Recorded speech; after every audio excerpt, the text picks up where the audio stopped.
Hello दोस्तों, तो स्वागत है आपका हमारे YouTube channel my target by Maurya sir पे। तो आज हम लोग देखेंगे प्रश्नावली 3.7 का ऐच्छिक, ठीक, क्लास 10th का मैथमेटिक्स है। और इसमें हम लोग प्रश्न संख्या तीसरा देखेंगे। और हमने प्रीवियस वीडियो जो है अपने प्लेलिस्ट में डाल रखा है, यदि आप उससे भी देखना चाहेंगे तो आप उसका बेनिफिट उठा सकते हैं। तो चलिए हम लोग प्रश्न संख्या तीसरा पढ़ते हैं। बोल रहा है कि एक रेलगाड़ी कुछ दूरी समान चाल से तय करती है। यदि रेलगाड़ी 10 किलोमीटर प्रति घंटा अधिक तेज चलती होती तो उसे नियत समय से 2 घंटे कम, और यदि रेलगाड़ी 10 किलोमीटर प्रति घंटा धीमी चलती होती तो उसे नियत समय से 3 घंटे अधिक लगते। रेलगाड़ी द्वारा तय की गई दूरी ज्ञात कीजिए। तो दोस्तों, यहाँ पर ये जो प्रश्न है, इसमें इस तरह पढ़ लेने पे ये तो काफ़ी कॉम्प्लिकेटेड हो जाएगा, है ना। तो इसे हम लोग क्या करते हैं, थोड़ा थोड़ा पढ़ेंगे और इसे हल भी करते चलेंगे, है ना। तो यहाँ पे सबसे पहले हमने बताया था कि किसी इस तरह का प्रश्न में सबसे पहले लास्ट में देखा जाता है कि क्या पूछ रहा है। यहाँ पे पूछ रहा है रेलगाड़ी द्वारा तय की गई दूरी ज्ञात कीजिए। तो दूरी ज्ञात करने के लिए क्या करना पड़ेगा, तो क्या यहाँ पर दूरी ज्ञात करने के लिए हमें दूरी को यक्स मानना पड़ेगा? तो ये तो आंसर में नहीं होगा भाई। दूरी बराबर डायरेक्ट आप यक्स कैसे मान सकते हैं ना, क्योंकि दूरी बराबर क्या होता है, दूरी बराबर हमारा होता है चाल गुणे समय। जो इस प्रकार है हमारा, हमने लिख डाला कि दूरी बराबर क्या होता है, चाल गुणे समय। तो सबसे पहले यहाँ पर हमें चाल का भी पता होना चाहिए और समय का भी पता होना चाहिए। तो अब देखते हैं हम लोग कि क्या ये 10 किलोमीटर प्रति घंटा जो दिया हुआ है और 2 घंटा दिया है, क्या ये चाल और समय है एक्चुअल में? तो यहाँ पर पढ़ते हैं फिर से। बोल रहा है कि एक रेलगाड़ी कुछ दूरी समान चाल से तय करती है। यदि रेलगाड़ी 10 किलोमीटर प्रति घंटा अधिक तेज चलती होती, यानी कि उस रेलगाड़ी का जो है चाल वो कुछ है, और उसमें कह रहा है कि यदि उस चाल को 1 घंटा मतलब 10 किलोमीटर प्रति घंटा, 1 घंटे में 10 किलोमीटर और बढ़ा दिया जाए तो फिर क्या हो जाएगा इसका चाल, ठीक। तो बोल रहा है कि अगर वो चाल कोई भी नियत चाल से चल रहा है रेलगाड़ी और उसमें हम लोग 10 किलोमीटर प्रति घंटा बढ़ा दे, तो वो बोल रहा है कि उसके नियत समय से 2 घंटे कम समय लगता है। और नेक्स्ट बोल रहा है इसमें कि यदि रेलगाड़ी 10 किलोमीटर प्रति घंटा धीमी चलती होती, यानी कि अगर उसका चाल जो है 10 किलोमीटर प्रति घंटा कम कर दिया जाता, तो वो जो नियत समय है जिस समय पर वो पहुंच रही है उससे 3 घंटा अधिक लगते हैं। तो अब बोल रहा है कि रेलगाड़ी द्वारा तय की गई दूरी ज्ञात कीजिए। तो सबसे पहले यहाँ पर प्रश्न उठता है कि क्या आप दूरी बराबर ये चाल गुणे समय, जब चाल रहेगा और समय रहेगा तभी तो आप दूरी निकाल सकते हैं।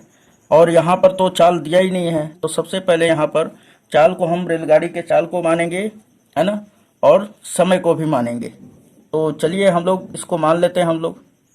तो हमने यहाँ पर मान लिया कि माना रेलगाड़ी की नियत चाल यक्स किलोमीटर प्रति घंटा तथा समय जो है वाई घंटा लगा, है ना। यानी कि कोई रेलगाड़ी जो है नियत चाल से चल रही है और उसका चाल क्या है, यक्स किलोमीटर प्रति घंटा, तथा समय कितना लग रहा है उसमें जाने में, उसको उस स्थान तक, तो गंतव्य स्थान तक जाने में वाई घंटा लगा। तो अब बताइए कि रेलगाड़ी द्वारा तय की गई दूरी क्या होगा। तो हमने अभी अभी फॉर्मूला बताया कि दूरी बराबर क्या होता है हमारा, चाल गुणे समय। अब ध्यान दीजिए दोस्तों कि यहाँ पर क्या करेंगे हम लोग कि चाल क्या हमारा यक्स किलोमीटर प्रति घंटा और समय क्या है हमारा वाई घंटा। तो चाल की जगह पे हम क्या रख देंगे, यक्स किलोमीटर प्रति घंटा तथा और समय की जगह पर वाई। तो ये हमारा यक्स और इंटू वाई। कहने का मतलब है कि यदि आपको दूरी निकालना है तो यक्स और वाई का मान रहेगा तभी आप निकाल पाएंगे, ठीक। तो अब यक्स और वाई का मान कैसे ज्ञात किया जाए, तो चलिए अब स्टेटमेंट पढ़ते हैं, इसलिए अब लिखेंगे प्रश्न अनुसार। तो हमने यहाँ पे लिख दिया प्रश्न अनुसार। अब यहाँ पर ध्यान दीजिए कि प्रश्न अनुसार, तो प्रश्न में पहला स्टेटमेंट क्या कह रहा है, शर्त नंबर पहला कह रहा है कि एक रेलगाड़ी कुछ दूरी समान चाल से तय करती है। चलिए यहाँ तक तो हो गया, हमने मान लिया कि भाई समान चाल से यक्स किलोमीटर प्रति घंटा के चाल से चल रही है और वो गंतव्य स्थान तक पहुंचने में वाई घंटा ले रहा है, ठीक। बोल रहा है कि यदि उस नियत चाल से जो चल रही है, यदि रेलगाड़ी का चाल मतलब रेलगाड़ी 10 किलोमीटर प्रति घंटा अधिक तेज चलती होती, यानी कि अब जो उसका चाल है उसमें अगर हम लोग 10 किलोमीटर प्रति घंटा बढ़ा दें तो उसे नियत समय से, यानी कि उससे जो जाने में लग रहा था वही घंटा, उससे 2 घंटे कम लगते हैं, है ना। तो ये पहला शर्त है। तो सबसे पहले हम यहाँ तक लिख लेंगे, है ना, कि यहाँ तक जो कह रहा है यहाँ से लगाई, और यहाँ तक जो कह रहा है वो लिख लेंगे हम शर्त नंबर पहले के अनुसार। तो चलिए हम लिखते हैं शर्त नंबर पहले के अनुसार। तो चलिए अब बताइए, हमने लिख दिया यहाँ पे प्रथम शर्त के अनुसार। तो प्रथम शर्त क्या कह रहा है कि यदि रेलगाड़ी की चाल में जो है 10 किलोमीटर प्रति घंटा बढ़ा दे, अधिक हो जाए। तो चलिए चाल हमारा क्या था, तो हमने माना है यक्स किलोमीटर प्रति घंटा नियत चाल। तो ये हमारा चाल है, ठीक। और चाल में हमने कितना बोल रहे हैं कि इस पहले स्टेटमेंट के अनुसार क्या बोल रहा है कि 10 किलोमीटर प्रति घंटा बढ़ा दे। तो चलिए हमने चाल में 10 किलोमीटर प्रति घंटा बढ़ा दिया। अब बोल रहा है कि ये जो 10 किलोमीटर आप बढ़ा दे रहे हैं, तो फिर अगर रेलगाड़ी के चाल में 10 किलोमीटर प्रति घंटा बढ़ा देंगे तो समय जो है, जो जाने का जो नियत समय था उससे क्या है 2 घंटे कम लगते हैं। यानी कि जो समय क्या था हमारा y घंटा लग रहा था, तो उससे क्या लग रहा है 2 घंटा कम लग रहा है। तो हमारे पास क्या है, समय y है, और y से क्या हो रहा है 2 घंटा कम लग रहा है। तो 2 घंटा कम का मतलब माइनस कर देंगे। और अब बताइए कि ये हमारा तो नियत चाल है और ये क्या है हमारा नियत समय है। तो फिर क्या हो जाएगा, दूरी बराबर क्या हो जाएगा। अगर तब हम लोग रेलगाड़ी का दूरी ज्ञात करें तो हम क्या जानते हैं, चाल गुणे समय होता है। तो दूरी बराबर हमारा क्या आ गया, चाल गुणे समय। अब देखिए कि दूरी हमारे पास क्या है, दूरी तो हमारे पास यक्स वाई है। तो यहाँ पे रख देंगे यक्स वाई, क्या रख देंगे, यक्स और वाई। ओके दोस्तों, आप इस प्रकार अगर सिद्ध करते उसको हल करते हैं तो बहुत आसानी पूर्वक बन जाएगा, ठीक। चलिए इसको हल कर लेते हैं अच्छी तरह से, इसको समीकरण के रूप में डील कर लेते हैं, ठीक। तो ये हमारा यक्स वाई हो गया, है ना, और बराबर का सिंबल है, यक्स का वाई में गुणा करेंगे तो क्या हो जाएगा हमारा यक्स वाई, फिर इस यक्स का -2 में करेंगे तो -2x, उसके बाद फिर 10 का वाई में करेंगे तो प्लस का 10y, उसके बाद 10 का -2 में करेंगे तो -20, ठीक। इतना कंप्लीट हुआ। अब देखिए ये प्लस में इधर आएगा तो माइनस में, सो ये वाला और ये वाला कट जाएगा। यहाँ पे क्या बचेगा, 1 बच जाएगा, ठीक, सॉरी 0 ना, ये प्लस में इधर आया तो माइनस में, तो इधर क्या बचेगा 0, बराबर ये क्या बचा है -2x और प्लस 10y -20। अब ध्यान दीजिएगा दोस्तों कि सबसे पहले हम लोग क्या करेंगे कि ये पूरा पोर्शन को, ये वाले पोर्शन को हम लोग इधर भेज देंगे। तो ये माइनस में इधर आएगा तो प्लस में हो जाएगा। तो ये हो गया हमारा 2x, और ये प्लस में 10y है, इधर आएगा तो माइनस में 10y हो जाएगा। फिर बराबर इधर कितना बचेगा, तो माइनस का 20 बचेगा। चलिए इतना कंप्लीट हुआ। अब इन दोनों में से 2 कॉमन है तो 2 हम कॉमन ले लेंगे, कॉमन लेके और इधर भेज देंगे। तो यहाँ पर से 2 निकाल लिया तो हमारा बचा यक्स, और यहाँ से भी 2 निकालेंगे तो 2 बचे 10, 5y बचेगा। ये तो आप सिंपली जान रहे होंगे। तो 2 जब कॉमन किया यहाँ पर रख देंगे तो फिर इधर भेजेंगे तो क्या हो जाएगा, भाग में आ जाएगा, यानी कि ये -20 बटा में 2 हो जाएगा। चलिए इसको कटाइए, डिवाइड करते हैं तो ये 10 बार में कट जाएगा, यानी कि हमारे पास फाइनली क्या आया, यक्स -5y = -10। ये समीकरण क्या हो गया, इसको 1 मान लेते हैं, समीकरण 1, ठीक। अब शर्त नंबर दूसरे के अनुसार हम लोग लिखेंगे। तो चलिए शर्त नंबर दूसरे के अनुसार लिख लेते हैं। तो अब हमने डाल दिया यहाँ पे दूसरा शर्त, है ना। तो चलिए दूसरा शर्त पढ़ लेते हैं। तो पहले क्वेश्चन क्या कह रहा है, स्टेटमेंट दूसरा क्या कह रहा है। तो अब देखिए यहाँ तक तो हमने पढ़ लिया था कि 2 घंटा कम, और यदि रेलगाड़ी 10 किलोमीटर प्रति घंटा धीमी चलती, यानी कि जो चाल है उससे 10 किलोमीटर प्रति घंटा कम चलती, तो इसमें समय कितना लगता है। तो बोल रहा है कि उसे नियत समय से 3 घंटे अधिक लगते। ये कह रहा है कि यदि अब रेलगाड़ी के चाल में हम लोग 10 किलोमीटर प्रति घंटा अगर घटा दें तो जो समय लगता था उससे 3 घंटा कम लगता। तो मान लीजिए कि अगर 10 घंटा लग जाता था उसको जाने में, तो उससे 3 घंटा कम कीजिएगा तो कितना, 7x, यानी कि कहीं ना कहीं आप उसमें से आप घटा रहे हैं ना। और जब अधिक का बात कर रहा है कि 3 घंटे अधिक लग रहे हैं, तो कहने का मतलब है कि जो गाड़ी जो है हमारा 7 घंटा में पहुंच जाते थे, वो क्या हो रहा है कि 3 घंटा अधिक ले रहा है, तो 7 × 10 घंटे लग जा रहे हैं। तो चलिए मैं इस बात को अभी डील कर रहा हूँ, फिर से पढ़ दे रहा हूँ, थोड़ा सा आप डिस्टर्ब हो गए होंगे। यहाँ पे बोल रहा है कि और यदि रेलगाड़ी 10 किलोमीटर प्रति घंटा धीमी चलती होती तो उसे नियत समय से 3 घंटे अधिक लगते।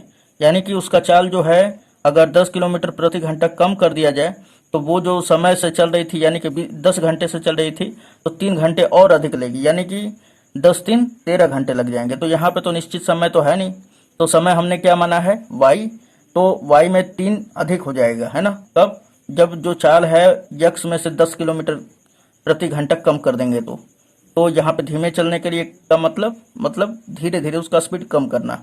तो चलिए हम लोग फिर से यहाँ पे शर्त नंबर दूसरे के अनुसार भी देख लेते हैं।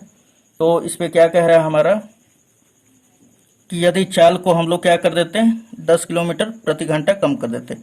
चाल हमारा क्या है यक्स, है ना, और इसमें से कितना कम करना है हमें, तो 10 किलोमीटर प्रति घंटा कम कर देना है। तो कम के लिए हमने क्या लगाया माइनस का सिंबल और इसे डाल दिया ब्रैकेट में। और जो बोल रहा है समय जो है वो क्या लगता है 3 घंटे अधिक लग जाते हैं। चाल घटाएंगे तो समय अधिक लगेगा जाने में, है ना। तो समय कितना अधिक लग जा रहे हैं, तो 3 घंटा। तो पहले का जो नियत समय था वो y था और इसमें हमने 3 घंटा ऐड कर दिया। अब बताइए कि ये हमारा चाल हो गया, तो ये हमारा क्या मिला, चाल मिला, और ये क्या मिला, समय मिला। कब? जब 10 किलोमीटर प्रति घंटा चाल उसका कम कर देते रेलगाड़ी का तो समय कितना लगता, 3 घंटा अधिक। तो समय और चाल का गुणनफल किसके बराबर होता है, तो दूरी के बराबर होता है। दूरी चूंकि क्या है हमारा, तो हमने यहाँ पे मान रखा है कि दूरी बराबर क्या है, चाल गुणे समय यानी यक्स वाई। तो चलिए यहाँ पे दूरी का मान धर देते हैं। तो यहाँ पर यक्स और वाई रख दिया हमने।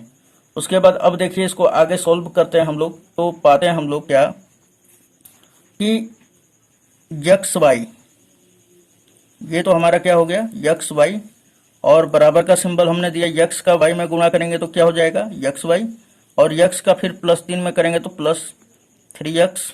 उसके बाद -10 का वाई में करेंगे तो -10y। उसके बाद -10 का 3 में करेंगे तो ये माइनस और ये प्लस क्या होगा -10 या 30। उसके बाद अब देखिए ये प्लस में उधर जाएगा तो माइनस में, यानी कट जाएगा तो ये 0 हो जाएगा।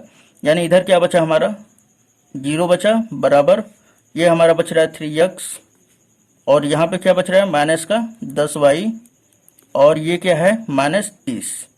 अब देखिए यहाँ पे कि -30 इधर माइनस में है और इधर जाएगा तो प्लस में है, प्लस में हो जाएगा। तो चलिए इधर भेज देते हैं। ये हमारा 30 आ गया, और ये हम दिखा दे रहे हैं अभी आपको, ये हमारा 30 हो गया। इधर माइनस था तो इधर भेज दिए तो प्लस में आ गया। इधर क्या बचा हमारा 3x, और ये माइनस का 10y। चलिए इन दोनों में से कॉमन है क्या, तो आंसर होगा कि कॉमन तो नहीं है। तो सिंपली ये हमारा क्या हो जाएगा समीकरण 2। तो इसे अच्छी तरह से लिख लेते हैं। तो या हम लोग लिख सकते हैं इसे क्या, या 3x minus 10y is equals to 30। ये क्या हो जाएगा समीकरण 2। ओके। अब देखिए कि यहाँ पे समीकरण 1 क्या दिया हुआ है, x माइनस 5y बराबर माइनस का 10, और दूसरा समीकरण क्या दिया है 3x minus 10y is equal to 30। तो चलिए अब समीकरण 1 और 2 को विलोपन विधि लगा के या प्रतिस्थापन, आप जो भी समझ सकते हैं, मैं यहाँ पे विलोपन विधि लगाने जा रहा हूँ। ठीक, तो चलिए हम लिख रहे हैं विलोपन विधि से। तो यहाँ पर देखिए कि समीकरण 1 में क्या दिखाई दे रहा है दोस्तों, यहाँ पे x है और यहाँ पे क्या है 3x है। यहाँ पे देखिए कि 5y है, यहाँ पे 10y है। तो कहीं ना कहीं न ये बराबर है इसके और ना ही ये वाला बराबर है इसके। तो हम लोग क्या करेंगे कि सिंपली ये 3 का उठाकर मल्टीप्लाई कर दीजिए समीकरण 1 में, है ना, और इसमें का 1 का गुणा कर दीजिए इसमें। तो चलिए हम लोग लिख लेते हैं समीकरण। क्यों ऐसा किया जा रहा है, क्योंकि ये और ये दोनों बराबर होगा तभी तो विलोपन विधि लगेगा, कटाएंगे, है ना। एक को 2 वेरिएबल है तो एक वेरिएबल को कटाकर और दूसरे वेरिएबल का मान निकाल लेते हैं, और फिर उसका मान समीकरण 1 में रख देंगे तो फिर निकल जाएगा, है ना। और इसे अगर आप नहीं जानते हैं विलोपन विधि तो आप पिछले वीडियो को हमारे देखें ताकि आपका कॉन्सेप्ट सारा क्लियर हो जाएगा। तो चलिए हमने बोला कि समीकरण 1